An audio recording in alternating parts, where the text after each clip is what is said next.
नमस्ते।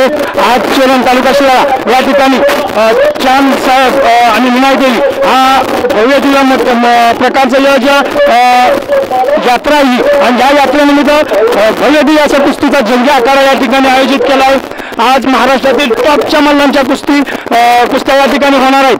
जवळजवळ मैदान अर्ध्यावर संपलेलं आहे, पण याच मैदानाचे मार्गदर्शक आहेत, कुस्ती कमिटीचे मार्गदर्शक आहेत राष्ट्रवादी युवक काँग्रेस शिराळा तालुका अध्यक्ष माजी उपसभापती सन्माननीय BK नायकवडी सर यांच्याकडून आपण कुस्ती जीवनच्या माध्यमातून जाणून घेणार आहोत की सर मला एक सांगा, आजचं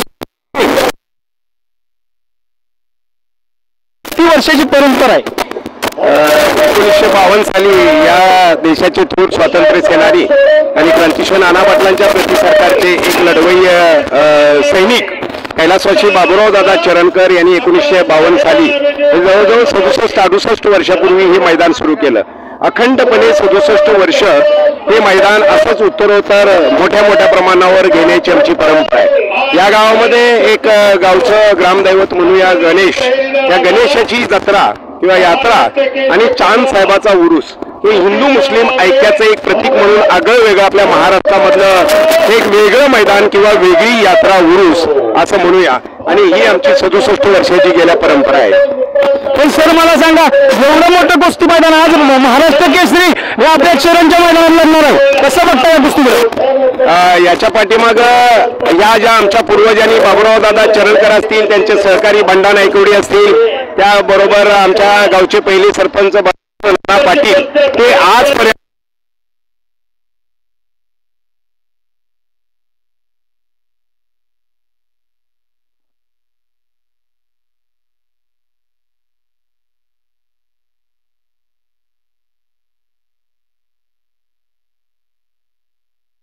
याच्या गावकऱ्यांच्या आणि माझे जे सहकारी राबले या मैदान घेण्यासाठी अहोरात्र ज्यांनी कष्ट केलं, त्या सगळ्या सहकार्यांना मी याचं श्रेय देतो आणि त्यामुळेच हे सगळं एवढं मोठं मैदान घेणं शक्य होतं। पण आज महाराष्ट्र केसरी आपल्या मैदानात लढतोय, हा महाराष्ट्र केसरी लढतोय आपल्या मैदानाची परंपराच आहे, आणि म्हणून महाराष्ट्र केसरी लढण्यासाठी जी मोठ्या प्रमाणावर देणगी द्यावी लागते ती माझ्या गावकऱ्याने दिलेली आहे, त्याचं सगळं श्रेय गावकऱ्यांना आहे।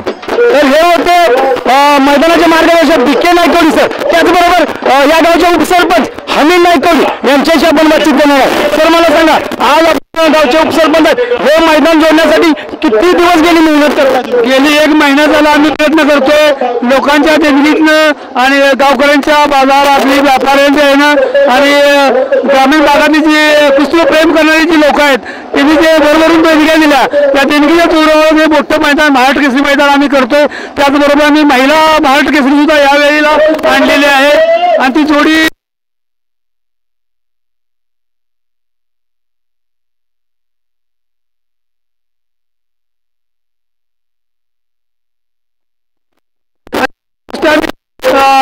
सक्सेस करत आहोत। नक्कीच आहे। बरं आज मला एक सांगा सरपंच साहेब की आज 10 कुस्त्या तुम्ही टॉपच्या वर घेतल्या आहेत, आज 10 कुस्त्या घेतात, काय नेमकं अडचण आली आहे? ह्यामध्ये खरं म्हटलं तर खरं तर आताचा जो पहिल्याचा खुराक हा जास्त आहे आणि त्या खुराकाच्या मानानं पहिल्यांदा कुस्त्या म्हणजे मोबदला द्यायला लागतोय आणि तो मोबदला मिळवणं त्यासाठी प्रयत्न करणं, खरं तर हे सगळं श्रेय आहे ते आपल्या चलनमधल्या व्यापारी जे युवा उद्योजक आहेत, जे नवीन डॉक्टर्स वगैरे या लोकांनी देणगी निश्चितच आहे। पण आज मला सांगा, आज मीनाई देवी आणि चांदबाबा उरूस कसं बघताय, कसं मंदिराचं काय महात्म्य आहे? आमचं ग्रामदैवत आहे गजानन आणि ग्रामदैवत देवाची यात्रा आणि चांद साहेब हे जवळजवळ 1950 पासूनची परंपरा आहे। त्या परंपरेला साजेचं कुस्ती मैदान करणं, आम्ही आत्ताच गेल्या वर्षीच आमची नवीन बॉडी निर्माण झाली आणि त्या बॉडीनं एक इच्छेनं अगदी चांगलं मैदान करायचं। आणि एक शेवटचा प्रश्न, आज महाराष्ट्र केसरी पृथ्वीराज माऊली कोकाटे बरोबर लढतोय, कसं बघता आणि कोण कुस्ती कोण करेल, काय वाटतं? तसं बघितलं तर महाराष्ट्र केसरी माऊली कोकाटे म्हणजे मी तसा कुस्तीचा दर्दी आहे, पण मी काही सांगू शकत नाही की पण निश्चितच आहे, दोन्ही पैलवान तुल्यबळ आहेत आणि कुस्ती बघण्यासारखी होणार आहे. थोड्याच वेळात ही कुस्ती सुद्धा लागणार आहे. कॅमेरामन रोहन साहेब, अशोक सावंतवाडी, कुस्ती एक जीवन, चरण शिराळा.